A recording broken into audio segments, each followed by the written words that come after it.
Évangile de Jésus-Christ selon saint Jean, chapitre 5, versets 33 à 36.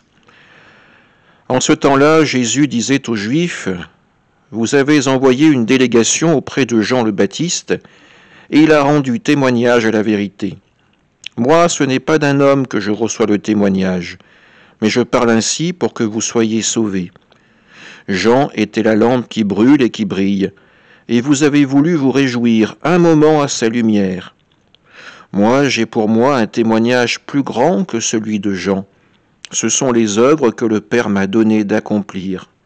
Les œuvres mêmes que je fais témoignent que le Père m'a envoyé. Acclamons la parole de Dieu. Jésus le dit, il reçoit un témoignage plus grand que celui de Jean, celui de ses œuvres.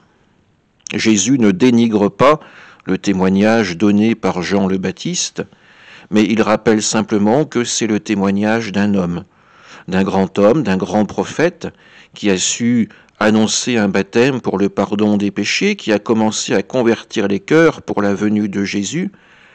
Mais le témoignage dont se prévaut Jésus, c'est celui des œuvres que le Père lui a donné la force d'accomplir, ses guérisons, ces miracles, ces signes qui nous sont donnés encore aujourd'hui pour nous permettre de nous tourner vers le Christ, de voir en lui le Sauveur, celui qui vient nous délivrer des chaînes du péché, pour nous permettre d'entrer dans la lumière de vie de Dieu. Tout doucement, nous nous approchons de la fête de Noël. À notre tour, nous allons suivre une lumière, non pas celle de Jean, mais celle d'une étoile, comme les bergers guidés par les anges, pour retrouver la lumière véritable, le Verbe incarné, le Fils de Dieu, Jésus-Christ. Amen.